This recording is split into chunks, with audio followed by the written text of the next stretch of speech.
करुणा सागर तीर्थंकर परमात्मा जब धर्म तीर्थ की स्थापना करते हैं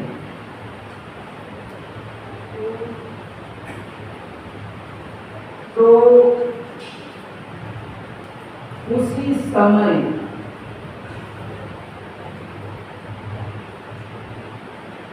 छह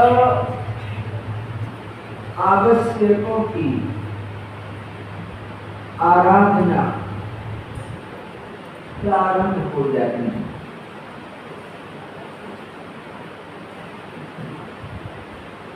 तो जिन शासन में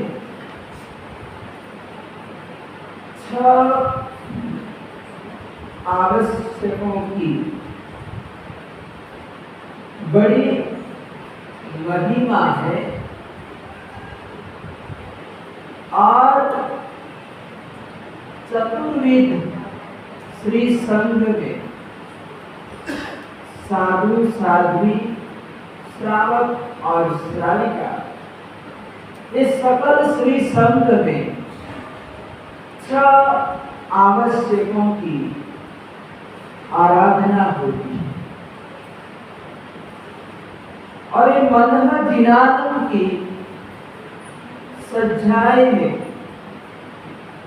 श्रावक जीवन के 36 कर्तव्यों का वर्णन किया गया है और इन 26 कर्तव्यों में बताया गया कि मनः जिनानं मानं मिच्छं परिहरः धरः सम्मतम्, यानी कि सबसे पहले यहाँ पर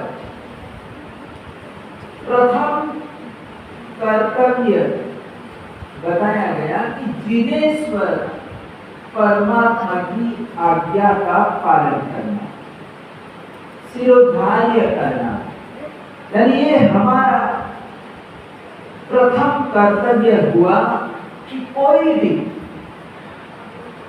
श्रावक श्राविका या साधु या साध्वी होंगे सभी के लिए परमात्मा की जो आज्ञा है उस आज्ञा का पालन करना। और इसलिए जब हम मंदिर आते हैं परमात्मा के दर्शन करने के लिए, पूजा के लिए हम आते हैं तो उस समय मंदिर जी में प्रवेश करते ही हम तिलक करते हैं। क्या करते हैं? हम एक तिलक करते हैं। तो तिलक हम क्यों करते हैं? तो तिलक करने के पीछे ये भाव रहा हुआ है कि हम संकल्प करते हैं। तिलक करने के साथ ही हम संकल्प करते हैं कि मैं जिनेश्वर परमात्मा की आज्ञा का पालन करूं, क्योंकि जिन आना है धर्म, यानी जिनेश्वर परमात्मा की जो आज्ञा है वो ही मेरे लिए धर्म क्या है, वो ही मेरे लिए धर्म है। दूसरा कर्तव्य मिच्छं परिहरः, यानी कि मिथ्यात्व का त्याग करना, धर्म सम्मतम्, यानी सम्यक्त्व को ग्रहण करना। मिथ्यात्व का त्याग करो और सम्यक्त्व को ग्रहण करो। ये दो कर्तव्य अलग अलग करते हुए बताए कि मिथ्यात्व का त्याग करना। तो मिथ्यात्व यानी क्या? हमको मिथ्यात्व समझना होगा कि मिथ्यात्व यानी क्या। तो मिथ्यात्व अर्थात पाप को पुण्य समझना। क्या करना? जैसे उल्टा विपरीत समझना, उल्टी मान्यता, उल्टा मानना। तो कहते हैं कि पुण्य को पाप समझना और पाप को पुण्य मानना। क्या करना? धर्म को अधर्म मानना और अधर्म को धर्म मानना। उल्टा करके मिथ्यात्व जो व्यक्ति होता है उसकी जो श्रद्धा होती है वो विपरीत होती है। धर्म के प्रति, देवगुरु धर्म के प्रति उसकी श्रद्धा नहीं होती है, लेकिन कुगुरु, कुधर्म और एक वचनों में कहते हैं कि उसकी श्रद्धा होती है, उसकी और उसका लगाव होता है। तो कहते हैं कि ये जो मिथ्यात्व व्यक्ति के जीवन में रहता है तो कहते हैं कि वो कभी भी आगे नहीं बढ़ पाता। तो ऐसा जो मिथ्यात्व है, कैसे कि मिथ्यात्व का हमको त्याग करना है, यानी देवगुरु धर्म के रास्ते पर हमको चलना, उनके प्रति, देवगुरु धर्म के प्रति हमको श्रद्धा रखनी है, विश्वास रखना है, भरोसा रखना है। तो इस तरह से कहते हैं कि मिथ्यात्व का त्याग करना। और तीसरे कर्तव्य में बताया कि सम्यक्त्व को ग्रहण करना है, यानी जिसके जीवन में सम्यक्त्व संकित है, उसके रोम रोम से स्वर निकलता है कि अरिहंतो महदेवो जाप जीवम सुसाधनो गुरुनो चिद पन्नतम तत्तम ये संपत्तम भये गम्यम। यानी कि अरिहंत ही मेरे देव हैं, मेरे भगवान है, मेरे परमात्मा है। और जो सुसाधु है, जो पंच महाव्रतधारी जो साधु है, मुनि भगवंत है, वो ही मेरे गुरु है। और जिन तम तत्तम यह सम्मतम मरेगा, जिनेश्वर परमात्मा ने जिस धर्म को बताया है, जिस धर्म की करुणा की है, करुणित किया है, ऐसा धर्म मेरा धर्म है। तो इस प्रकार से कहते हैं कि सम्यक व्यक्ति के जीवन में देव, गुरु और धर्म के प्रति अटूट आस्था होती है। आगे बढ़ते हुए इस गाथा में, प्रथम गाथा में कहा कि 26 मावस युद्धो होरी पई दिवसम।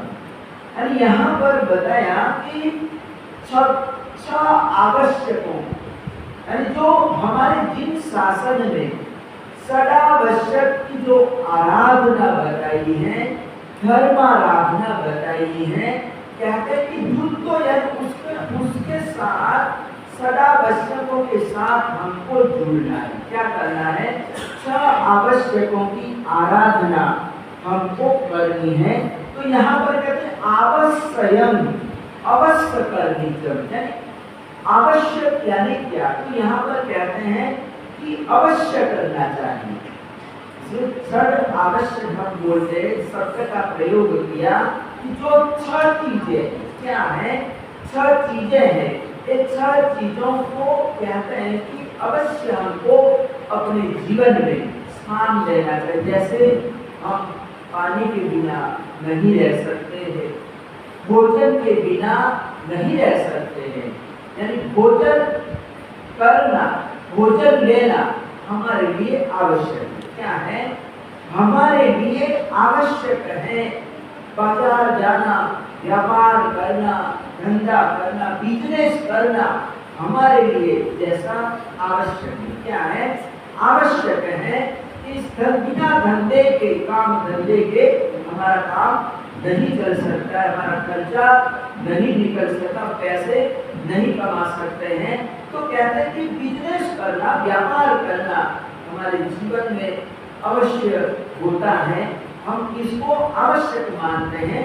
लेकिन यहाँ पर बताया गया कि आत्म कल्याण करना है। क्या करना है? आत्म कल्याण करना है। आगे बढ़ना है, आध्यात्मिक जीवन में आगे बढ़ना है, तो यहाँ पर बताया गया कि छठी हम आवश्यक जुटो, यानी जो 6 आवश्यक है, कहते हैं कि उसकी आराधना हमको करनी चाहिए। और वही परिदिवसम, यानी प्रतिदिन करना है। क्या करना है? ये जो आराधना है, ये कोई आज किया फिर 10 दिन के बाद करेंगे, 20 दिन के बाद करेंगे, महीने के बाद करेंगे, ऐसा नहीं। यहाँ पर कहते हैं कि हमारे जीवन में दैनिक कर्तव्यों में प्रतिदिन इसकी आराधना, धर्म आराधना अवश्य होनी चाहिए। तो यहाँ पर 6 आवश्यक, तो 6 आवश्यकों में सामायिक करना, क्या करना? सामायिक करना। सामायिक 24 सत्व बंधन परिकरण खाना। तो इस प्रकार से 6 आवश्यक बताए गए हैं सामायिक करना। 24 सत्व यानी कि चतुर्विंशति स्तव, यानी जो हमारे 24 तीर्थंकर परमात्मा है, ऋषभ, अजित, संभव आदि 24 भगवान हैं। कितने? 24 भगवान हैं। इस अवसर की काल की 24 भगवान हैं, 24 तीर्थंकर परमात्मा हुए हैं। और उनका सभी तीर्थंकर परमात्माओं का हमारे पर असीम उपकार है। और इसीलिए उपकार की दृष्टि से और परमात्मा जैसा हमारा जीवन हो जाए। क्या हो जाए? जैसे परमात्मा ने अपना आत्मा कल्याण कर दिया, आत्मा को परमात्मा बना दिया। क्या बनाया? आत्मा को परमात्मा बना दिया। और जैसे परमात्मा के जीवन में गुण थे, वैसे गुण मेरे जीवन में भी आए। और इस प्रकार की यहाँ पर भावना से हमको ये 24 तीर्थंकर परमात्माओं की स्तुति करना। क्या करना है? 24 सत्व यानी कि चतुर्विंशति स्तव, यानी कि 24 तीर्थंकर परमात्मा की हमको स्तुति करना है, उनका नाम स्मरण करना। क्या करना है? नाम लेना है, नाम स्मरण करना है। कहते हैं कि कलयुग में नाम स्मरण आता है। ऐसा बताया गया कि जैसे वीर विजय जी महाराजा ने बताया कि दूसम काल जिन बिंब जिनागम हरियन को आधारा जिनंदा कोरी अखियन में अभिकारा। पूजा में बताया गया कि दूसम काल 5वां आ रहा है। और दूसम काल में हमारे लिए आराधना साधना के लिए, आत्म कल्याण करने के लिए, भक्ति करने के लिए 2 ही आलंबन है। क्या? दूसम काल जिनागम, यानी कि दूसम काल में परमात्मा की जो प्रतिमा क्या है? परमात्मा की जिन प्रतिमा है, तीर्थंकर परमात्मा है। और दूसरे नंबर में जिनागम, यानी परमात्मा की वाणी, जिन वाणी हमारे लिए तैरने के लिए, आत्म कल्याण करने के लिए 2 ही आलंबन है। तो दूसम काल है। और दूसम काल में कहते हैं कि परमात्मा की भक्ति करना, परमात्मा का नाम लेना, अरिहंत परमात्मा का नाम लेना। कहते हैं कि हमारे लिए नाम लेते लेते, नाम स्मरण करते करते भी हमारा कल्याण हो जाएगा, आत्म कल्याण हो जाएगा। तो कहते हैं कि नाम स्मरण में भी इतनी ताकत है, इतनी शक्ति है कि हम किसी बड़े व्यक्ति का हम नाम ले रहे, किसी जगह पर हम गए और वहां पर हमको कोई जानता नहीं है, अपरिचित इलाका है, और वहां पर हम चले गए, किसी काम से हम चले गए, और वहां पर जाकर कार्यालय में जाकर हमने किसी बड़े व्यक्ति का नाम ले लिया, राष्ट्रपति का या प्रधानमंत्री का नाम ले लिया कि मेरा अच्छा संपर्क है, अच्छा परिचय है। तो इस प्रकार से कहते हैं कि वहां पर आप अपना काम के लिए गए हैं और वहां पर जाकर किसी बड़े व्यक्ति का, प्रतिष्ठित व्यक्ति का आप नाम लेते हैं। तो कहते हैं कि नाम लेने मात्र से आपका काम बन जाता है। क्या हो जाता है, आपका काम हो जाता है, जिस काम के लिए आप गए थे आपको सफलता मिल जाती है। तो यहाँ पर भी ऐसा ही है कि हमारे तीर्थंकर परमात्मा तीनों की नाथ है, अरिहंत परमात्मा है, और हम अरिहंत परमात्मा का नाम लेंगे। क्या करेंगे, हम तीर्थंकर परमात्मा का नाम लेंगे तो हमारा काम हो ही जाएगा। जैसे हम नवुत्थनम सूत्र में हम बोलते हैं एक अरिहंत परमात्मा का विशेषण आता है, पूरी सिंहाना। हम बोलते हैं कि पूरी सिंहाना, यानी हमारे तीर्थंकर परमात्मा कैसे हैं, तो अरिहंतों में पुरुषों में सिंह के समान। कैसे हैं हमारे अरिहंत परमात्मा, पुरुषों में सिंह के समान है। यानी यहाँ पर परमात्मा को एक सिंह की उपमा दी। क्या दिया, इस सिंह की उपमा दी कि पुरुष, और पुरुष तो बहुत सारे हैं, लेकिन जो हमारे तीर्थंकर परमात्मा है तो इन सभी पुरुषों में सिंह के समान है। कैसे हैं, सिंह के समान है। तो यहाँ पर सिंह की उपमा दी, तो जो शेर होता है वो कहते हैं कि बड़ा पराक्रमी होता है। क्या होता है, उसमें उसके जीवन में पराक्रम नाम का गुण होता है। क्या होता है, पराक्रम नाम का गुण होता है। वैसे तो शेर के सामने हाथी कितना बड़ा होता है, यानी उसके सामने, हाथी के सामने शेर तो एकदम बटका लगता है, एकदम छोटा लगता है। लेकिन कहते हैं कि फिर भी सामने हाथी भी आ जाए तो कहते हैं तो कभी भी हाथी को देखकर कभी वो डरता नहीं है, भयभीत नहीं होता है। और आक्रमण भी अगर कोई करता है तो कहते हैं कि पहले शेर ही आक्रमण करता है। पर एक कहानी आती है कि कोई ग्वाला होगा, तो वो ग्वाला भेड़ बकरियों को चराने के लिए जंगल में ले जाता था। प्रतिदिन तो जंगल में जाता था बकरियों को चराने के लिए। पूरा दिन बकरियां जंगल में घास फूस, हरी हरी घास चरती थी, और शाम को वो ले आता था अपने अपने घर में। बकरियां चली जाती थी, सुबह वापस ले आता था। तो इस तरह से उसका रूटीन बना हुआ था। तो एक दिन की बात है कि सब बकरियां घास उतर रही है, घास चलते चलते शाम हो जाती है। तो जैसे शाम हुई तो वाले ने एक ऐसी सीटी बजाई, और सीटी बजाते ही सारी की सारी बकरियां वाले के पास आ गई और सभी को ले आए। एक बकरी कहीं वो झाड़ियों में चली गई थी और उसको पता नहीं चला, आवाज सुनाई नहीं दी, तो वो घास चलती रही। और दूसरी उसकी जो बहनें थी वो सब अपने गांव आ गई, अपने घर में आ गई, और वो बेचारी अकेली जंगल में रह गई। अब सूर्यास्त हुआ, रात हो गई, तो अंधेरा छा गया, चारों ओर अंधेरा अंधेरा हो गया। तो बकरी एकदम घबरा गई कि रात्रि हो गई है, रात हो गई है, और मेरी बहनें सब चली गई, मैं यहाँ पर अकेली रह गई, अब मेरा क्या होगा।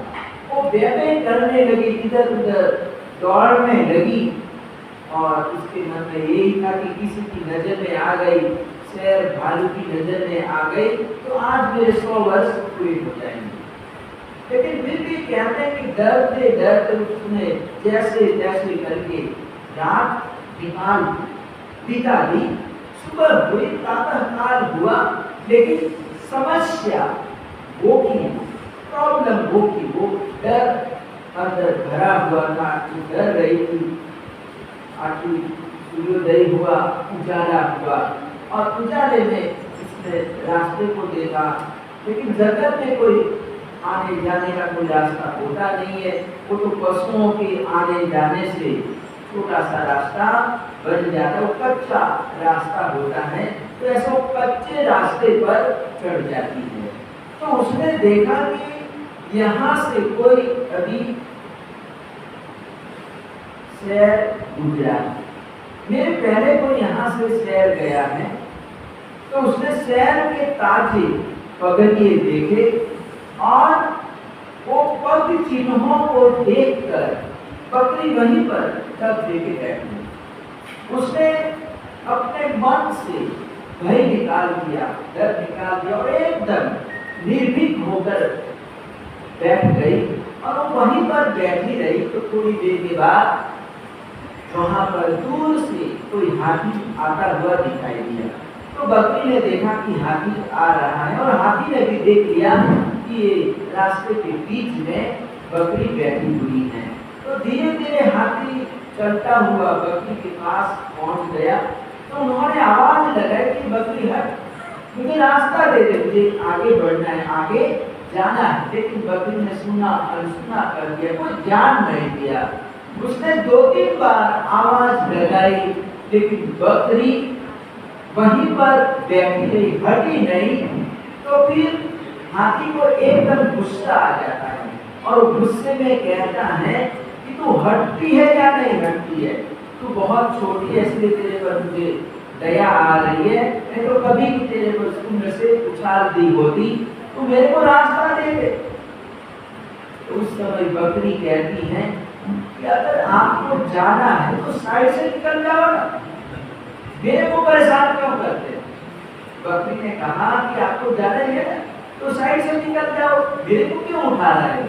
अगर मेरे भैया को, मेरे भाई को पता चल गया तो तुम्हारी खैर नहीं, यहाँ से भागना पड़ेगा। क्या करना पड़ेगा, यहाँ से बोरिया बिस्तरा बांधने पड़ेंगे, मुझे क्यों परेशान करते हैं। तो उस समय वो हाथी कहता है कि तेरा भाई कौन सा, बकरा ही तेरा भाई है और कौन सा भाई है। तो बोली कि नहीं, बकरा तो मेरा भाई है ही है, लेकिन इस जंगल का राजा शेर भी मेरा भाई। बकरी ने चालाकी से काम लिया और कहा कि इस जंगल का राजा शेर भी मेरा भाई। हालांकि शेर को ये पता नहीं, शायद उसको पता भी नहीं होगा कि लोग मुझे जंगल का राजा मानते, क्या मानते हैं, जंगल का राजा मानते हैं, लेकिन सब लोग इसको जंगल का राजा कहते हैं। तो बकरी ने कहा कि जंगल का जो राजा है वो मेरा भाई है। क्या है, वो मेरा भाई है और मेरे भाई को पता चल गया तो आपको यहाँ से भागना पड़ेगा, मेरे को परेशान क्यों करते हैं। तो जैसे ही हाथी ने शेर का नाम सुना तो एकदम घबरा गया, डर गया कि अरे इसका भाई शेर है तो इसकी तो खुशामद करनी चाहिए। क्या करना चाहिए, इसकी खुशामद करनी चाहिए। और ऐसा करके उसने अपना चेहरा बदला और कहने लगा कि तेरा भाई बकरा है, शेर भी तेरा भाई है, तो मेरे को भी अपना भाई मान, मैं भी तेरा भाई हूँ। क्या है, मैं भी तेरा भाई हूँ और कोई सेवा कार्य हो तो बता। तो बकरी ने कहा कि मेरा क्या काम, ये मेरे दोनों भाई मेरा सारा काम कर देते हैं, मुझे कोई जरूरत नहीं है, आवश्यकता नहीं है। फिर भी हाथी ने आग्रह किया कि फिर भी मेरे योग्य कोई काम हो तो बता दे। तो बकरी कहती है कि मैं यहाँ पर जंगल में रहते रहते ऊब गई, कभी मुझे गांव देखने की इच्छा होती, हमको भी, हमारा मन भी तो करता है ना कि चलो आगरा में रहते होता चलो घूम के आ जाए, कहीं बाहर जाके आ जाए, ऐसा मन करता है, दिल करता है कि बाहर जाके आ जाए। तो बकरी ने भी कहा कि जंगल में रहते रहते मैं ऊब गई हूँ, मुझे थोड़ा सा घुमा के ले आओ। आप इतना आग्रह कर रहे हैं तो मुझे घुमा के ले आओ। हाथी ने कहा ठीक है कोई बात नहीं। ऐसा करके हाथी ने उसको उठाया, सुंदर से उठाया और अपनी पीठ पर बिठा लिया और हाथी चलने लगा, वो गांव की ओर जाने लगा और चलते चलते गांव आ गया। बकरी ने देखा कि ये मेरा गांव आ गया और धरती के नीचे गिरी और वो गांव की ओर चली गई। और जाते जाते उसने कहा हाथी को काटी, हाथी भैया थैंक यू। क्या बोला, थैंक यू, आपका आभार है कि आपने मुझे गांव पहुंचा दिया। तो बकरी अपने गांव में चली गई और हाथी वापस जंगल की ओर लौटा। तो ये जो कहानी उदाहरण बताता है कि भर जंगल में एक हाथी के सामने बकरी ने शेर का नाम लिया। किसका नाम लिया? शेर का नाम लिया तो बच गई। क्या हुआ? बच गई। और इस तरह से उसको जीवन दान मिल गया। क्या मिल गया? जीवन दान मिल गया। तो संसार की जंगल जैसा हम इस जंगल में रहे हुए हैं, हम जंगल में रहे हुए हैं और ये जंगल में क्रोध, मान, माया, लोभ आदि जो हिंसक जानवर रहे हुए। तो इस हिंसक जानवरों से बचना है तो पूरी ससिहानम यानी हम अरिहंत परमात्मा का नाम लेंगे। अरिहंत परमात्मा की हम सेवा पूजा, अष्ट प्रकारी पूजा वगैरह हम करेंगे। तो कहते हैं कि जो कसाई है, क्रोध, मान, माया, लोभ है, वो हमारा कुछ बिगाड़ नहीं सकते। और इसीलिए यहाँ पर दूसरा नंबर बताया कि 24 सत्ताओं यानी 24 तीर्थंकर परमात्माओं का हमको करुणा करनी है, स्तुति करना है और वंदन, परिकमन यानी गुरु वंदन करना है, प्रतिगमन भी करना है, पछान भी करना है और कायोत्सर्ग भी करना। कितनी क्रियाएं हैं ये प्रतिदिन हमको करना है। 6 क्रियाएं हैं। कितनी? श्रावक जीवन के 6 कर्तव्य हैं। और इन 6 कर्तव्यों में एक समझाऊंगा, अलग अलग मैं समझाऊंगा कि सामायिक क्या चीजें हैं, वंदन क्या चीज है, प्रस्थान क्या है, कायोत्सर्ग, तो ये सारा मैं समझाने वाला हूँ। तो यहाँ पर आज मैं सबसे पहले सामायिक को लेता कि हमारे जिन शासन में सामायिक का क्या महत्व है। यानी यहाँ पर कहते हैं कि तीर्थंकर परमात्मा जैसे तीर्थंकर परमात्मा की जब दीक्षा लेते, दीक्षा अंगीकार करते हैं तो उस समय करेनी यानी सामायिक का पाठ उच्चारण करते हैं। क्या करते हैं? करेनी भंते यानी ये सामायिक का पाठ उच्चारण करते हैं। और ये सामायिक के पाठ के बिना, सामायिक पाठ का उच्चारण किए बिना दीक्षा भी नहीं होती। क्या होता है? दीक्षा भी नहीं होती है। तो यहाँ पर सबसे पहले सामायिक की जरूरत होती है। किसकी जरूरत होती है? सामायिक की जरूरत होती है। तो तीर्थंकर परमात्मा जैसे तीर्थंकर परमात्मा भी ये संकल्प करते हैं कि मैं चाव जीवन यानी जीवन पर्यंत सामायिक में रहूंगा। किसमें रहूंगा? मैं जीवन पर्यंत सामायिक में रहूंगा। चाव जीवाए यानी कि जीवन पर्यंत में सामायिक में रहूंगा।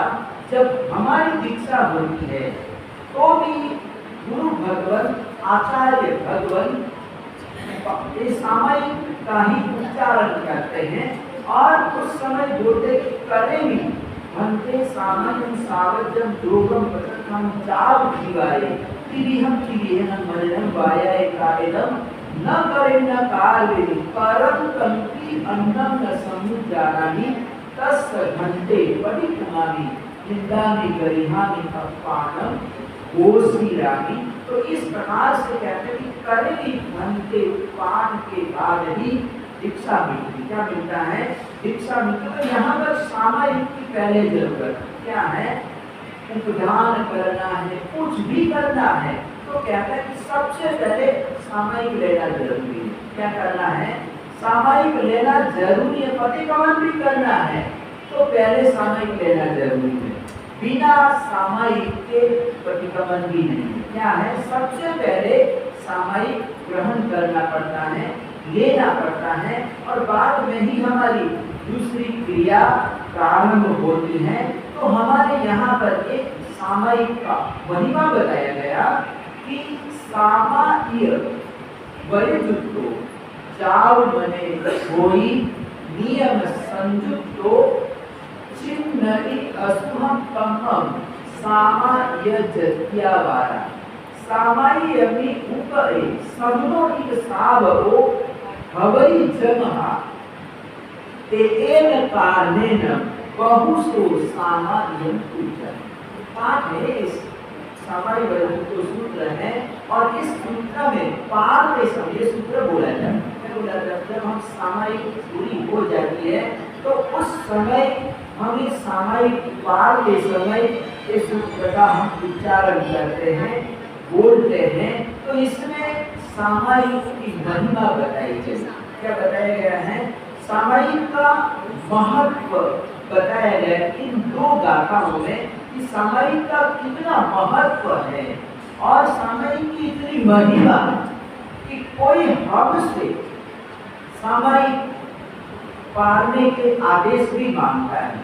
यानी हमारे यहाँ पर जिन शासन में विनय की प्रधानता है, विनय गुण की प्रधानता है और कहा गया कि हो सके हमारे श्री संघ में साधु साध्वी विराजमान है, उपाश्रय में विराजमान है, तो कहते हैं कि सामायिक प्रतिगमन वगैरह उनकी दिशा में ही करना चाहिए, उनके पास ही करना चाहिए। और अब सामायिक ही करना है, आपको सामायिक लेने की, सामायिक पारने की सारी विधि आपको आती है। लेकिन फिर भी जब आप सामायिक करते हैं तो गुरु महाराज से आज्ञा मांगते हैं। क्या मांगते हैं? गुरु महाराज से आज्ञा मांगते हैं, आदेश देते हैं। क्या करते हैं? आदेश देते। जैसे अभी आप लोगों ने सब लोगों ने सामायिक लिया तो दिया वही लोकस, और लोकस के बाद हमने मुक्ति का परिलेहन किया और उसके बाद सामायिक संधि सामायिक था। यानी हमने दो आदेश दिए कि सामायिक संधि यानी मुझे सामायिक करने की आज्ञा दो। संधि भगवान यानी कि हे भगवान मुझे सामायिक करना है, मुझे सामायिक की आज्ञा दो। तो मैंने बोला संधि यानी मेरी आज्ञा है। क्या है? मेरी आज्ञा। और इस प्रकार से फिर आपने स्वेच्छा कार्य संधि सर्व सामायिक भाव को ठावे, यानी एक व्यवहार का भाव और फिर पिचकारी भगवान पसारे करी सामायिक दंडक उच्चारोगी। ऐसा आपने बोला तो मैंने सामायिक का पाठ उच्चारण किया और आप यानी आप सामायिक में बैठे। लेकिन सामायिक का पाठ करेंगे घंटे उच्चारने के बाद भी हम आदेश देते हैं कि सामायिक संधि सामायिक बैठने संधि बैठने। हाँ, तो इस प्रकार से यहाँ पर आदेश लिए जाते हैं। तो सामायिक लेते समय भी आदेश दिए जाते हैं और पार के समय भी आदेश दिए जाते हैं। ऐसा नहीं कि सामायिक पूरा हुआ होके चले गए, ऐसा नहीं। यहाँ पर ऐसा है कि गुरु भगवान विराजमान है तो कहते हैं कि आपको विधि पूर्वक सामायिक भी पारना हो। जैसे सामायिक लेने की विधि है वैसे सामायिक पारने की भी विधि है। क्या है? विधि है। हमको जो भी हम किया करते हैं कहते हैं उसमें अविधि से कुछ भी नहीं करना। क्या करना है? अविधि से नहीं करना।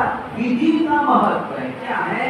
विधि का यहाँ पर महत्व है। जो भी हम काम करते हैं, हम सांसारिक कार्य भी करते हैं तो कहते हैं कि सांसारिक कार्यों में भी विधि है, उसका भी क्रम है। क्या है? उसका भी क्रम है। जैसे रोटी ही बनाना, क्या करना है? रोटी पकाना, रोटी तैयार करनी है, हमको भूख लगी है, भोजन तैयार करना है और रोटी हम बनाते हैं तो कहते हैं कि रोटी बनाने में भी विधि है। क्या है? रोटी बनाने में भी विधि है। उसको पहले पानी गिराना, आटे में पानी गिराना पड़ेगा। ऐसा थोड़े से मतलब पहले हम बेलन चलाने लगे। क्या करें? आटे में पहले ही हम बेलन चलाने लगे तो क्या रोटी तैयार होगी? क्या? तो रोटी बनाने की भी विधि है। क्या है? इसकी भी विधि है। तब से हमको सब काम करना पड़ेगा, तभी हमको रोटी खाने को मिल सकती है। तो धर्म क्रिया है और एक धर्म क्रिया भी कहते हैं कि यहाँ पर विधि से करना। तो सामायिक लेना है और सामायिक पारते समय हम आदेश मानते, गुरु भगवान से हम आदेश मानते, पारने के आदेश लेते। क्या करते हैं? पारने के आदेश लेते। इच्छा कार्य संधि सह भगवान सामायिक पारू, ऐसा आप लोग आदेश मानते, पारने का आदेश आप मानते कि मुझे सामायिक पारना। क्या करना है? मुझे सामायिक पारना, मेरी सामायिक पूरी हो गई है तो आप पारने का आदेश मांग रहे। लेकिन मैं ऐसा बोलता हूँ कि तुम सामायिक पार, साधु साधु ऐसा बोलते हैं कि तुम सामायिक पार लो, तुम तो पारने का ही आदेश मांग रहे। लेकिन हम ऐसा नहीं बोलते हैं कि तुम सामयिक पार के घर जाओ, क्या करो, सामयिक पार लो और घर जाओ। ऐसा सामयिक पारने का भी हम आदेश नहीं देते हैं। मेरा जवाब हो, कुछ न कुछ तो जवाब देना पड़ेगा ना, नहीं पाना तो कुछ न कुछ दूसरा को जवाब देना पड़ेगा। तो हम जवाब देते हैं पुण्यो भी कायल हो। क्या जवाब देते हैं? पुण्यो भी कायल हो, पुनः कर्तव्य। यानी जो हमने सामायिक किया है, एक सामायिक की है, तो कहते हैं कि भाग्यशाली आप दूसरी भी सामायिक कर सकते हैं। ऐसा मैं बोल रहा हूँ, सामायिक पाने का तो मैं बोल ही नहीं रहा हूँ कि मैं कहता हूँ कि पुण्यो भी कायल हो, यानी पुनः कर्तव्य, यानी कि सामायिक दूसरा भी आप कर सकते हैं। इस प्रकार का मैं बोलता हूँ। लेकिन आपको तो सामायिक पालना ही है, घर जाना ही है, तो फिर दूसरा आदेश देते हैं, इच्छा कारेण संदिग्ध भगवान सामायिक पाली। जोर से बोलिए, दूसरे आदेश में तो थोड़ी आवाज भी तेज हो जाती है, और जोर से बोलते हैं, इच्छा कारेण संदिग्ध भगवान सामायिक पाली। तो फिर हम बोलते हैं कि अभी जाने वाला है, अभी मेरी सीखने वाला नहीं है, तो फिर हम बोलते हैं आयारो न मुक्त। क्या बोलते हैं? आयारो न मुक्त हो, यानी आचार मत छोड़ो। भले तुम सामायिक पार रहे हो, लेकिन जो सामायिक का आचार है, उस आचार का त्याग मत करना। अब तुम घर जा रहे हो, बाजार में भी जाना पड़ेगा, कहीं भी जाना पड़ेगा, और वहां पर कोई हमको अच्छे लोग थोड़े मिलेंगे, कोई माथा भारी लोग भी मिल जाते हैं, तो कहते हैं कि वहां पर, यहाँ तो ठीक है, लेकिन आप बाहर जाओगे, बाजार में जाओगे, मार्केट में जाओगे, तो वहां पर ऐसे श्रावक, हम सारे श्रावक या श्राविका नहीं मिलेंगे। तरह तरह के लोग मिलते, सबका अपना अपना स्वभाव होता है, कोई गर्म स्वभाव का है, कोई ठंडे स्वभाव का है, सबकी अपनी अपनी प्रकृति होती है। तो उनके साथ कहते हैं कि हमको तालमेल बना के बर्तन व्यवहार करना पड़ता है। तो कहते हैं कि भले तुम घर जा रहे हो, लेकिन हम घर में बहू भी है, बेटा भी है, सब है। ऐसा नहीं घर गए और बहू के साथ लड़ पड़े, कुछ हुआ, गुस्सा कर दिया, ये कर दिया, वो कर दिया। एक भाई सामायिक कर रहा था, तो तीसरी ने आकर उसका आसन खिसका दिया। क्या किया? आसन खिसका दिया। तो उसने घड़ी में देखा कितना समय, और बोला कि मेरा सामायिक पूरा होने दे, खबर लेता। क्या कहे? तो कहता है मैं अभी सामायिक में हूँ, इसलिए कुछ नहीं कर सकता, लेकिन मेरा सामायिक पूरा हो जाएगा, फिर देखना कि आसन कैसे खिसकाया जाता है। तो इस तरह से सामायिक करना, क्या करना? सामायिक करना, यानी सामायिक का जो आचार है, प्रमुख आचार। वैसे तो हम सभी पापों का त्याग ही करते थे, कर्मी बंदी सामयम सावधन योगम पचखामी, यानी जब तक मैं सामायिक में हूँ, वहां तक सभी पापों का, पाप प्रवृत्तियों का मैं त्याग करता हूँ। ऐसे हम प्रतिज्ञा करते हैं, ऐसा हम पचखान करते, प्रत्याखान करते हैं। लेकिन ये सामायिक में प्रमुख आचार बताया, सामायिक का प्रमुख आचार है। तो कौन सा आचार है? सामायिक का प्रमुख आचार कौन सा है? हम सामायिक करते हैं, सब लोग करते हैं, तो इस सामायिक का आचार क्या? मेरा आप लोगों से सवाल है कि सामायिक का आचार क्या है? और कोई समता, सही जवाब दिया है, सबका समभाव है। क्या है? सामायिक का प्रमुख आचार समभाव है। क्या है? समभाव है। इसलिए इसका नाम ही सामायिक पड़ा। क्या पड़ा? समभाव रखना। जैसे हमारे तीर्थंकर परमात्मा हुए, कहते हैं कि उनके पास रागी भी आए और देसी भी आए, दोनों व्यक्ति आए। कपटे धर्मेंद्र स्वचितम कर्म पूर्वती प्रभु तुल्य मनोवृत्ति पार सुनाकर श्रेष्ठ हमें स्तुति करते। कलिकाल सर्वज्ञ हेमचंद्र श्रीश्वर जी महाराजा कहते हैं कि मेरे परमात्मा कैसे हैं, पार्श्वनाथ प्रभु कैसे हैं, जिनकी मैं स्तुति कर रहा हूँ वो मेरे परमात्मा कैसे हैं। कि एक तरफ धर्मेंद्र आया, कौन आया है?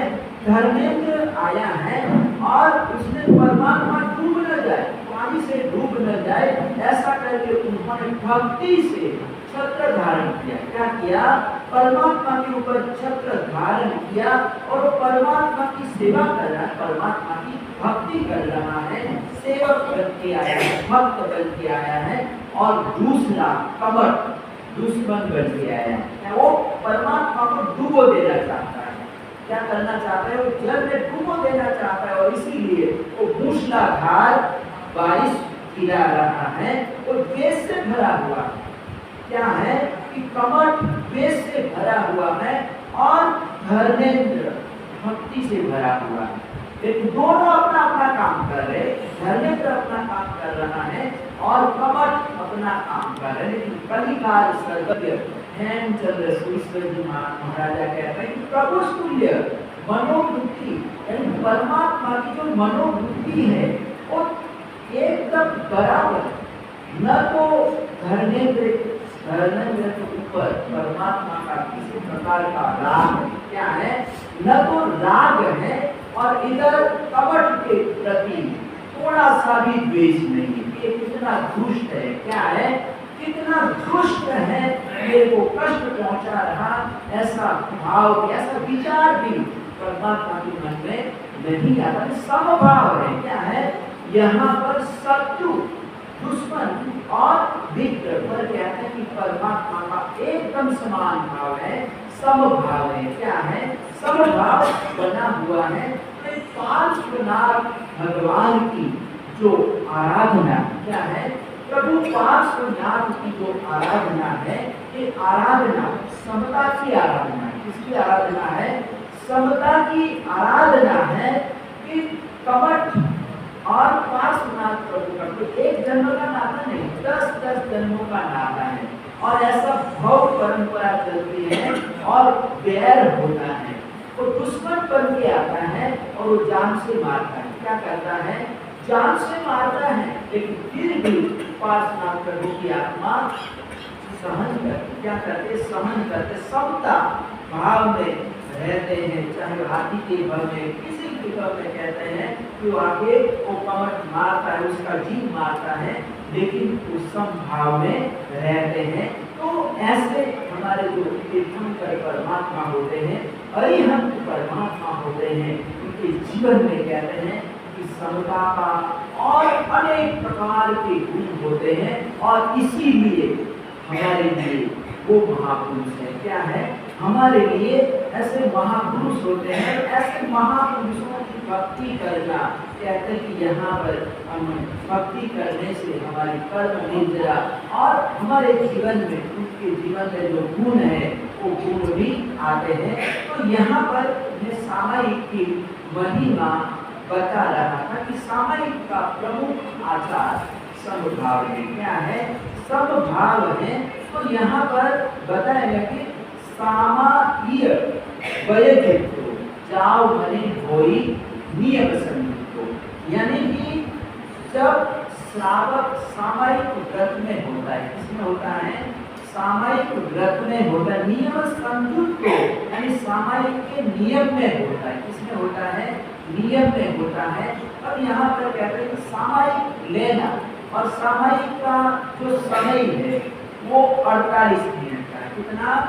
48 मिनट का है। 48 मिनट यानी एक मुहूर्त, इसको बोलते हैं एक मुहूर्त। तो इस तरह वैसे सामायिक सूत्र में ऐसा कोई समय नहीं बताया गया है। हम जो करेणी घंटे बोलते हैं ना, तो एक करेणी घंटे सूत्र में जाव नियमम पजुआसन ऐसा पाठ है कि मैं 48 मिनट रहूंगा, ऐसा इसमें सूत्र में बताया गया नहीं है। वहां पर इस सूत्र में शब्द आता है कि जाव नियमम पजुआसन, यानी जब तक मैं नियम में, यानी जब तक मैं सामायिक में, इसमें हूँ सामायिक में हूँ, तब तक के पापों का मैं त्याग करता हूँ, पाप प्रवृत्तियों का मैं त्याग करता हूँ। तो यहाँ पर फिर भी कहते हैं कि हमारे यहाँ पर 48 मिनट का समय रहता है। एक सामायिक यानी 48 मिनट की सामायिक होती है। तो यहाँ पर हमारे महापुरुषों ने समय बना दिया। क्या किया कि समय बांध दिया। भले सूत्र में समय नहीं है, वहां पर जाओ नियम प्रतिवासन में ऐसा पाठ आता है, लेकिन फिर भी यहाँ पर हमारे महापुरुषों ने ऐसा नियम बना दिया, एक समय की मर्यादा बांधी कि कम से कम 48 मिनट, यानी एक मुहूर्त का जो समय होता है, कहते हैं कि उसमें हमको सामयिक लेनी, यानी सामयिक जो लिया है वो हम पार क्या कर सकते हैं, हम पार सकते हैं। और दूसरा कारण ये भी है कि कोई भी जीवात्मा एक प्रवृत्ति में, शुभ भाव में मन, वचन और काया की शुद्धि रख सकता है, एक प्रवृत्ति कर सकता है, तो कहते हैं कि एक अंतर मुहूर्त का समय 48 मिनट का समय है। फिर मतलब कहते हैं 48 मिनट के बाद कहते हैं कि उसका मन इसमें नहीं रहेगा। इसमें जो साधना में, आराधना साधना में कहते हैं कि जो स्थिरता आनी चाहिए, स्थिरता रख पानी चाहिए, कहते हैं कि अंतर मुहूर्त का ही समय, ज्यादा से ज्यादा व्यक्ति अपनी आत्मा को एक अंतर मुहूर्त तक रख सकता है। और इसीलिए हमारे महापुरुषों ने ये समय बांध दिया, एक मुहूर्त का 48 मिनट का समय बांधा। और तीसरा कारण ये भी है कि अगर समय ही कोई समय ही नहीं होता, जाओ नियम परिभाषा, जब तक में सामयिक के नियम में है, तो हमारा क्या भरोसा, सामयिक है और 5 मिनट में कोई समाचार आया तो आदमी उठ के चला जाएगा, अपने घर चला जाएगा, क्या करेगा, समय लेगा। और कोई यहाँ पर तो कोई समय ही नहीं है कि 20 मिनट बैठना कि 25 मिनट बैठना, ऐसा कोई समय ही नहीं है। तो व्यक्ति तो स्वतंत्र है ना, सामयिक लेने वाला स्वतंत्र है कि 10 मिनट के बाद भी जो जल्दी काम आ गया तो उठ के चला जाएगा। क्या करेगा, वो उठ के चला जाएगा। तो इसीलिए कहते हैं कि कम से कम एक सामयिक में यहाँ पर समय है कि इसमें ऐसा भी बताया कि जल्दी भी नहीं पालना, क्या करना है, जल्दी भी नहीं पालना। ऐसा नहीं कि चलो 1 मिनट बाकी है, 2 मिनट, 5 मिनट बाकी है और हम जल्दी पाल के चले जाए तो अविधि हो जाएगी। क्या हो जाएगा, वो अविधि हो जाएगी। तो समय होने पर ही, 48 मिनट पूरे होने पर ही हमको सामयिक पालना है। तो यहाँ पर बताया गया कि सामाय वैजुतो चाव मने कोई नियम संयुक्तो चिन्नई अशुभम कम्मक सामाय जतिया। यानी एक बार हमने सामयिक की तो उससे हमारे अशुभ कर्मों का क्षय हुआ। क्या हुआ, अशुभ कर्मों का क्षय हुआ। अब हम दूसरी बार सामयिक करेंगे तो दूसरी बार अशुभ कर्मों का क्षय नहीं होगा, ऐसी बात नहीं। यहाँ पर सामयिक में बताया कि सामाय जतिया वाला, यानी आप जितनी बार सामयिक करेंगे, क्या करेंगे, आप जितनी बार सामयिक करेंगे उतनी बार आपके अशुभ पाप कर्मों का क्षय होगा। क्या होगा, अशुभ पाप कर्मों का क्षय होगा। तो सामायिक ही करे, यानी जब वो सामयिक में रहता है, यानी सामयिक व्रत में श्रावक रहता है, तो समनो इन श्रावको भवई जन्मा। यानी जब हम सामयिक लेते हैं तो सामयिक में श्रावक श्राविका भी साधु कैसे हो जाए।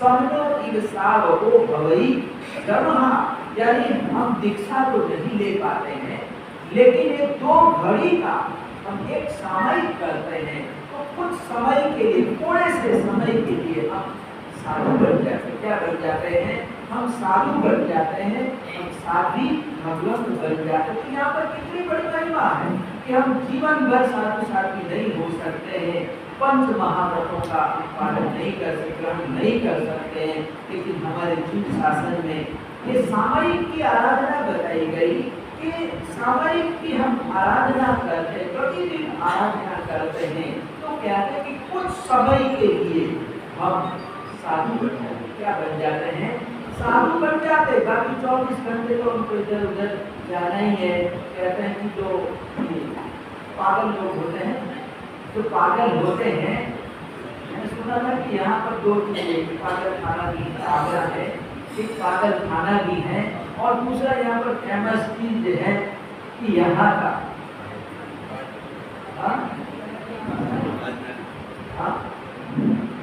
एक और चीज है, पेठा। आगरा का पेठा भी बड़ा फेमस है।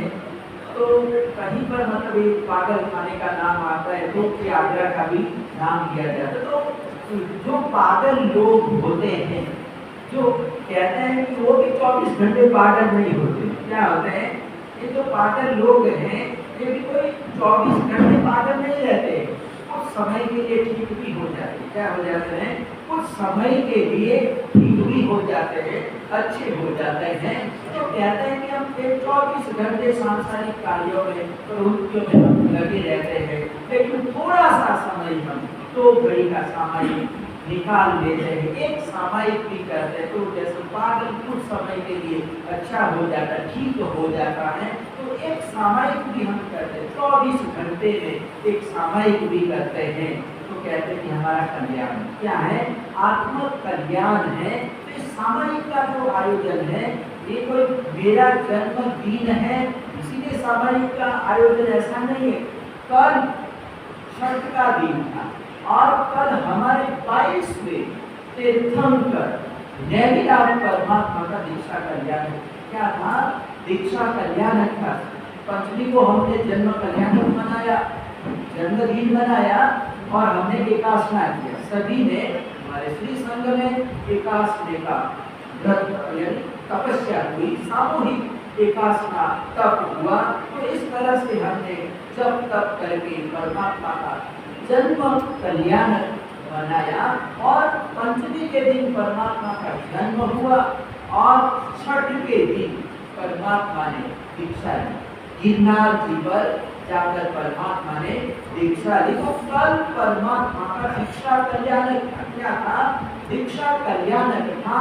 और दीक्षा में कहते हैं चारित्र लिया जाता है, संयम लिया जाता है। और ये जो सामायिक है वो सामायिक भी संयम के अंतर्गत ही आता है। यानी हमको आगे बढ़ना, दीक्षा लेनी है तो कहते हैं कि ऐसे सामायिक व्रत में हमको आना चाहिए। और इसलिए यहाँ पर 12 व्रतों में, व्रत कितने हैं? 12 व्रत हैं। और ये 12 व्रतों में ये जो सामायिक है, ये सामायिक 4 शिक्षा व्रतों में आता है। इसमें आता है 4 शिक्षा व्रतों में आता है। इस व्रत का नंबर है 9वां और 9वें नंबर का सामायिक है। यानी 12 व्रतों में एक सामायिक नाम का भी व्रत है।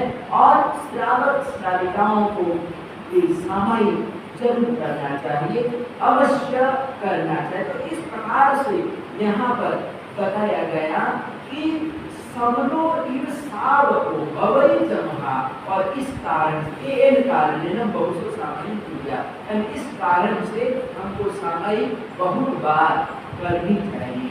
प्रतिक्रमण 2 टाइम, सुबह और शाम। प्रतिक्रमण कितनी बार करते हैं? 2 बार करते हैं।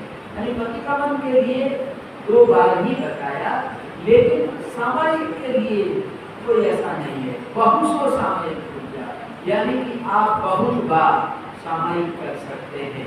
यानी सामायिक 1, 2, 3 जितने भी आपकी भावना हो, आप 24 घंटे में सामायिक कर सकते हैं। तो इस तरह से कहते हैं कि हमारे यहाँ पर हमारे जिन शासन में सामायिक की महिमा बताई गई कि जे के भी गया मोक्षम, यानी जो कोई भी आत्मा मोक्ष में गया, कहाँ गया है? मोक्ष में गया है।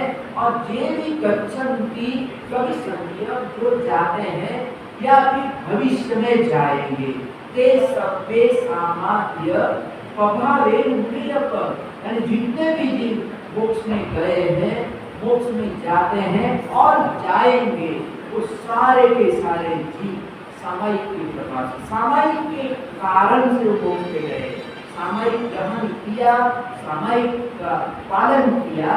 और कहते हैं कि सामायिक व्रत के कारण जितने भी जीवात्मा मोक्ष में गए हैं, कहते हैं कि सभी जीवात्मा इस सामायिक के प्रभाव से मोक्ष में गए हैं।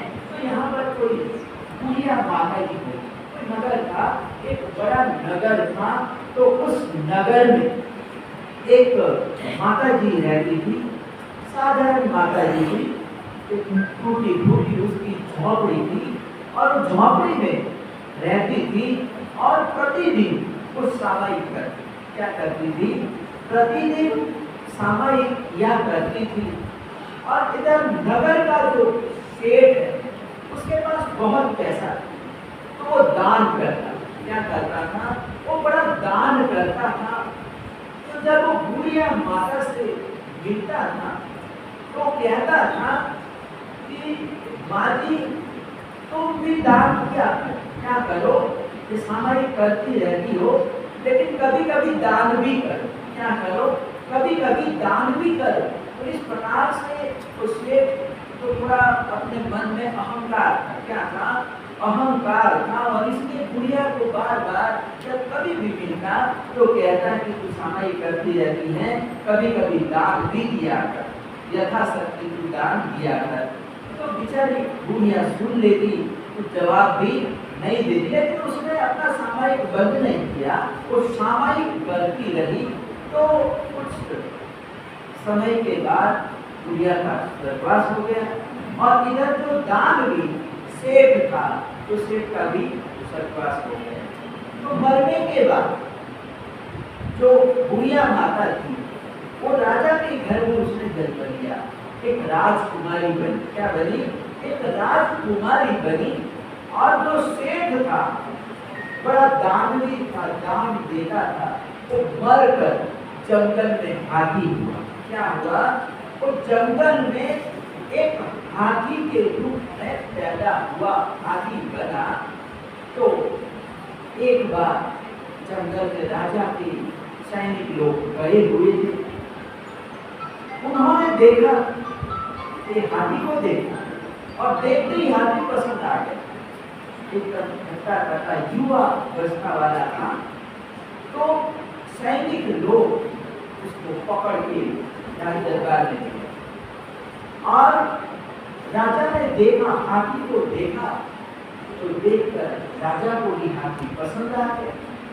और उन्होंने अपने घर में हाथी, यानी दरबार में, राज दरबार में तो हाथी रहते ही है, तो बहुत सारे, पहले भी बहुत सारे हाथी थे, पूरी हस्तीशाला थी, क्या थी, हस्तीशाला थी। लेकिन ये सबसे बढ़कर हाथी, क्या था, इसके लक्षण वगैरह सब कुछ उत्तम, ये उत्तम प्रकार का हाथी था। और इसीलिए उसको कहते हैं कि वहाँ पर राज दरबार में स्थान मिल गया। और दूसरे हाथियों के लिए भी बांधने के लिए रस्सियाँ थी, लेकिन इसको बांधने के लिए राजा ने वो सोने की जंजीर बनवाई। क्या बनवाया, सोने की जंजीर बनवाई। और खाना पीना वगैरह सब कुछ उसको बढ़िया से बढ़िया उसको खिलाया जाता था। और इस तरह से हाथी को अच्छी तरह से राजा रखता था, कोई किसी तरह की कमी नहीं थी। तो एक दिन की बात है कि राजा सवार होकर, उस हाथी पर सवार होकर जा रहा है। तो रास्ते में एक मकान पड़ा, तो हाथी ने देखा बड़ी हवेली थी। और अपने मकान को देखकर हाथी को जाति स्मरण किया, उसने पहचान लिया, अपने मकान को पहचान लिया कि ये तो मेरा ही घर है। क्या है, ये तो मेरा ही घर है। और घर के, भले वो हाथी हो गया, लेकिन अपने घर के प्रति भी कुछ ममत्व रह जाता है, आसक्ति रह जाती है। क्या रह जाती है, भले ही आदमी चला जाता है, यहाँ से रवाना हो जाता है, लेकिन अपने घर के प्रति, दुकान के प्रति कहते हैं कि आसक्ति रह जाती है, ममत्व भाव रह जाता है। तो उन्होंने देखा कि ये मेरा घर, क्या है, ये मेरा घर, मैंने घर बनाया था, ये ऊंची हवेली मैंने बनाई थी, ये मेरा घर है। तो कहते हैं कि अपने घर को देखकर वो वहीं पर बैठ गया। क्या, वो अपने घर के पास ही बैठ गए। अब वो लोग उसको उठा रहे हैं, उठाने की कोशिश कर रहे हैं, लेकिन वो उठ ही नहीं रहा। वो जाने के लिए तैयार ही नहीं, वहां से जाने की, आगे बढ़ने के लिए तैयार ही नहीं है। तो उसके मन में कि ये मेरा घर, मैं कैसे जाऊं, मैंने कितनी मेहनत से कितना पैसा इसमें लगाया, और इस तरह से उसको अपना पूर्व भव दिखाई दिया, पूरा भव वो देख रहा है मेरे पास कितना पैसा था, मैं दान देता था, क्या करता था, मैं बड़े बड़े दान करता था। और इस तरह से सारी बातें उसके स्मृति पटल पर उभर आती है, सब कुछ वो देखने लगता है। और इधर दूसरे जो लोग हैं, राज कर्मचारी हैं, वो हाथी को खड़ा करने के लिए मार रहे हैं, पकड़ कर उठा रहे हैं। हजारों लोग वहां पर इकट्ठे हो गए हैं, लेकिन हाथी वहां से टस से मस नहीं हो रहा है। तो आखिर वहां पर राजकुमारी आई। कौन आया? राजकुमारी आई। जो बुढ़िया थी ना, तो राजकुमारी बनी थी, राजा की लड़की बनी थी। तो अंत में सब लोग हार गए, कोई उठा नहीं पाया। तो फिर राजकुमारी वहां पर आई और वहां पर आते ही उस राजकुमारी को भी जाके स्मरण ज्ञान हो। और ज्ञान में देखा कि ये हाथी और कोई नहीं है, सेठ ही है। क्या है? पूर्व जन्म का सेठ है। ये बड़ा दान करता था और मेरे को हर रोज बोलता था कि तू भी दान किया कर, तू क्या सामायिक करती रहती, क्या करती, तू सामायिक करती रहती है, कभी कभी दान भी किया कर। तो इस तरह से मेरे को हमेशा ये कहता रहता था। तो इस तरह से उसने समझाया, हाथी को समझाया कि ये अपने पूर्व भाव में हम दोनों साथ में ही थे, हमारा मिलना होता रहता था। और बचपन में राजकुमारी बनी हूँ और तू हाथी बना। क्या बना है? तू हाथी बना है। तो अब तू यहाँ एक मकान है, तो क्या इससे मकान के प्रति राग करना, क्या करना? यहाँ पे मकान अपना घर होता है, वो तो धर्मशाला जैसा। कैसा है? अपना घर, अपना, इसको अपना मकान मानेंगे तो धर्मशाला जैसा है कि आज हम रहते हैं, कल कोई दूसरा रहेगा, परसों कोई तीसरा रहेगा। ये तो धर्मशाला जैसा। कैसा है? धर्मशाला जैसा है। और इसके प्रति ममत्व क्या रखना, क्या कहें, इसके प्रति ममत्व क्या रखना, छोड़े तो इस तरह से राजकुमारी के समझाने से हाथी खड़ा हो जाता है। क्या करना है? तो एकदम खड़ा हो जाता है और उछलने लगता है, आगे बढ़ जाता है। तो ये सामायिक की घटना की बुढ़िया माता की प्रतिदिन सामायिक करती, क्या करती थी? सामायिक करती थी। और सामायिक के प्रभाव से उसको मनुष्य गति मिली। क्या मिला? मनुष्य गति मिली। लेकिन वो दान देना अच्छी बात है, क्या करना है? दान देना अच्छी बात है, लेकिन अहंकार करना, वो हर व्यक्ति दान नहीं दे सकते। ऐसा नहीं दे, कैसे वाले दान दे सकते हैं?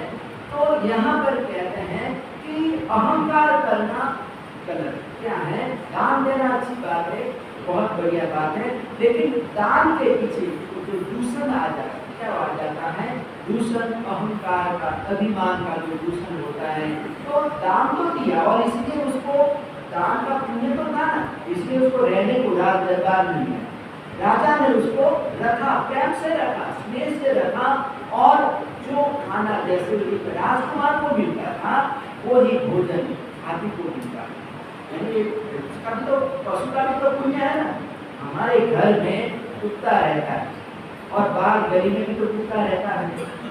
दोनों कुत्ते जन्म तो कुत्ते में हुआ है, गति में हुआ है, लेकिन एक कुत्ते का इतना पुण्य है कि वो गाड़ी में घूम रहा है। उसको गाड़ी में घुमाते, कहीं भी जाएंगे।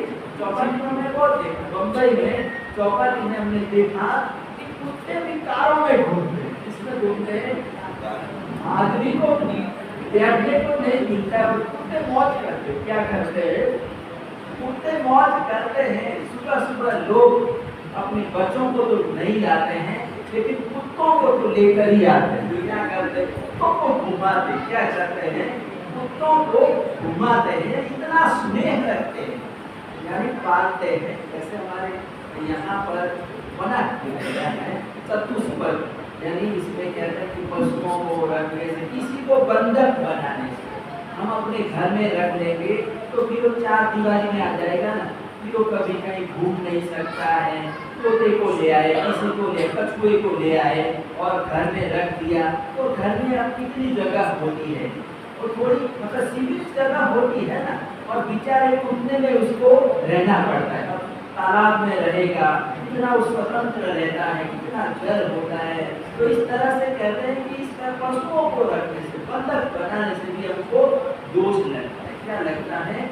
दोष लगता है। और इसीलिए मना किया गया है कि ऐसे चतुष्पद वगैरह जो 4 पांव वाले जो ऐसे पशु होते हैं, कहते हैं उनको अपने घर में रखना नहीं चाहिए। इस तरह से कहते हैं कि यहाँ पर कहते हैं कि एक पशु के बारे में, तो यहाँ पर पशु का भी अपना पुण्य होता है। पुण्य होता है तो उसको अच्छा घर मिलता है, खाने पीने को रहने करने के लिए अच्छा मिलता है। तो हाथी का अपना पुण्य था, उसने दान किया था। क्या किया था? उसने दान किया था, और दान का पुण्य था। क्या था? दान का पुण्य था। तो थोड़ा सा वो चूक गया। क्या हुआ? उसकी चूक हो गई और उसको पशु योनि में जाना पड़ा। तीजन जो होना पड़ा, काम तो उसने अच्छा किया था, दान से उसने पुण्य कमाया था, और इसीलिए राज दरबार में उसको रहने के लिए मिला, राजा का स्नेह पात्र वो बना। तो इस तरह से यहाँ पर इस सामायिक करना, यानी आज का जो दिन है हमारा दिन, ये सामायिक करना, यानी कि हमारे जीवन में ये 6 आवश्यकों में प्रथम आवश्यक सामायिक करना। क्या करना है? सामायिक करना है। तो सामायिक के बारे में कैसे सामायिक करना, जब हम पाते हैं तो और भी बोलते सामायिक के 32 दोष होते हैं। 32 दोषों से रहित होकर हमको सामायिक करना है। 10 मन के 10 वचन की 12 काया।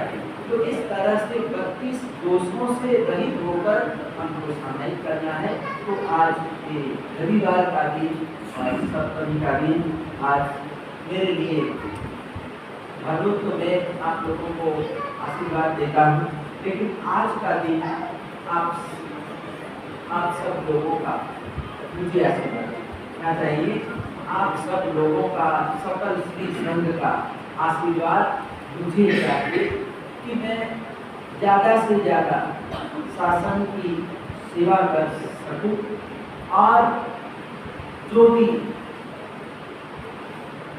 श्री आत्मवल्लभ समुद्र इंद्रदीप रत्नाकर सुरेश्वर महाराजा और वर्तमान समय में हमारे गच्छाधिपति सूर्य भास्कर आचार्य भगवत श्रीमद विजय धर्म पुरंदर सुरेश्वर जी महाराजा की जो ये गुरु परंपरा चली आ रही है, और गुरु परंपरा की जो भी कार्य,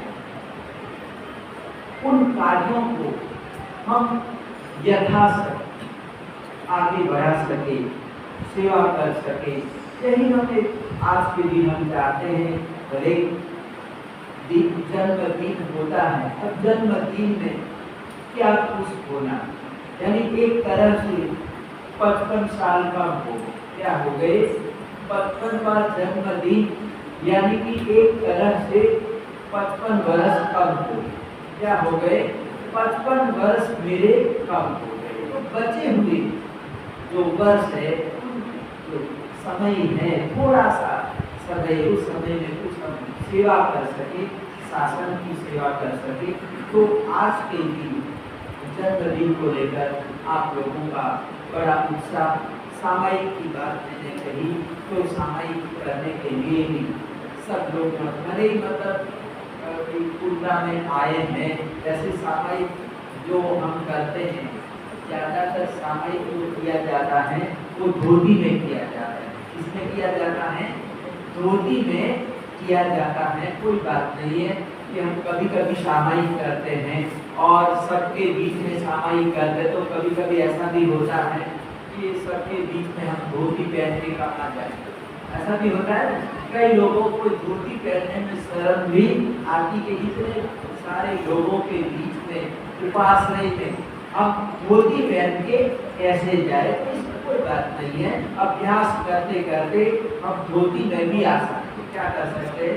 हम धोती में भी सामायिक कर सकते हैं। तो सामायिक करना एक बड़ी बात है, सौभाग्य की बात। तो हमारे 22वें तीर्थंकर जमीनाथ परमात्मा का कल दीक्षा कल्याण था, और एक दीक्षा कल्याण के निमित्त आज हमारे श्री संघ में श्री आत्मानंद जैन सभा आगरा के तत्वावधान में हमारा चातुर्मास चल रहा है।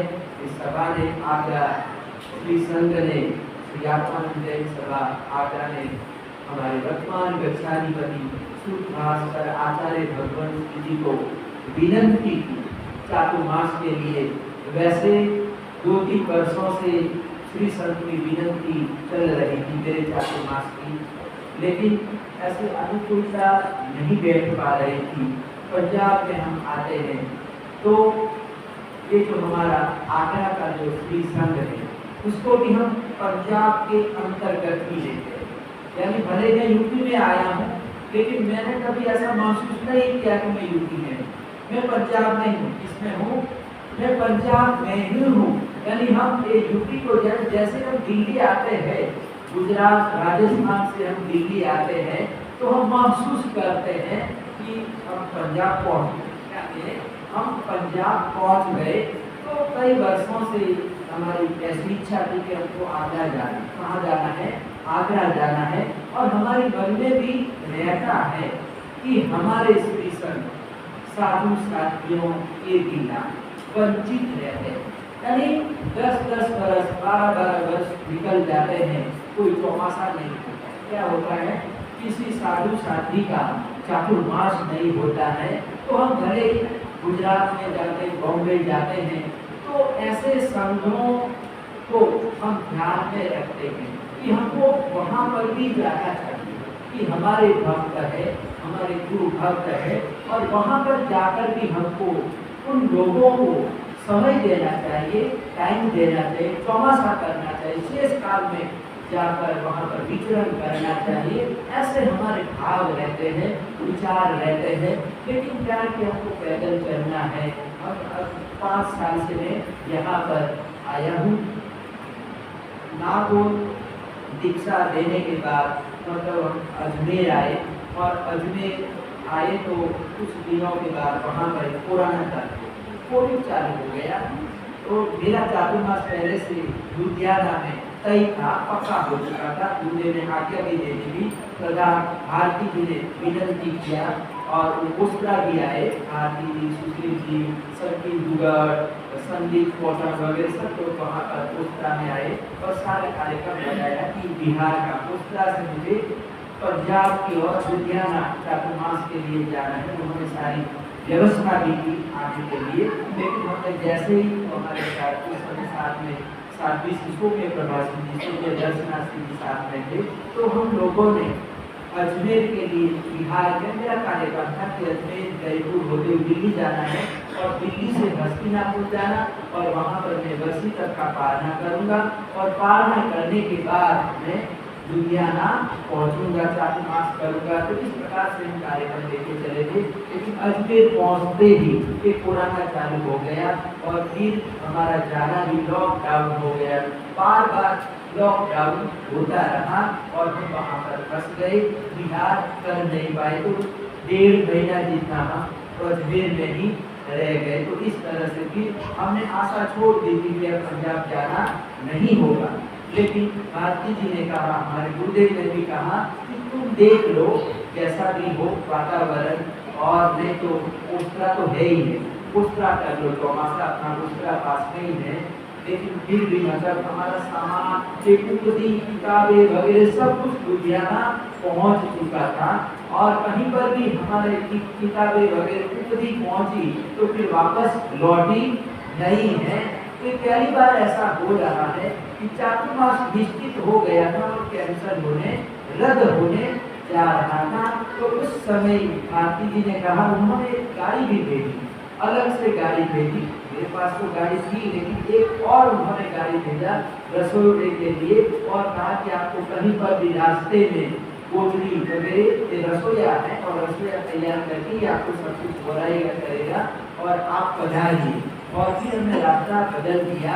फिर हम अजमेर से जयपुर, दिल्ली, हस्तिनापुर कहीं पर भी नहीं गए, और हम हिसार होके शॉर्ट करते। अशोक गहलोत मंत्री ने, राजस्थान के मुख्यमंत्री ने भी कहा कि जैन साधु साथियों को कहीं पर भी जाना तो जा सकते। तो इस प्रकार से हम कोरोना के बीच अंतर यहाँ पंजाब पहुँचे, लुधियाना चातुर्मास हुआ, और चातुर्मास के बाद दोनों की ये दीक्षा हुई। यानी मेरा चातुर्मास ये जो मैंने होशियारपुर किया, जलंधर किया, चंडीगढ़ किया और आगरा में हुआ।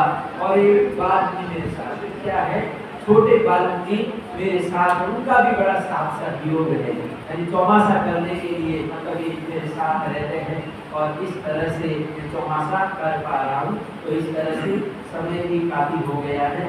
तो आज मेरा जन्मदिन, यानी कि मैं अपने माता पिता को भी याद करता हूँ, जिन्होंने हमको खिला पिला कर बड़ा किया, मेहनत मजदूरी करके उन्होंने हमको बड़ा किया, संस्कार दिए, पढ़ाया लिखाया। तो ऐसे माता पिता को भी मैं आज के दिन याद करता हूँ। मेरे माता पिता इस संसार में तो नहीं है, लेकिन जहाँ पर भी हो मैं उनको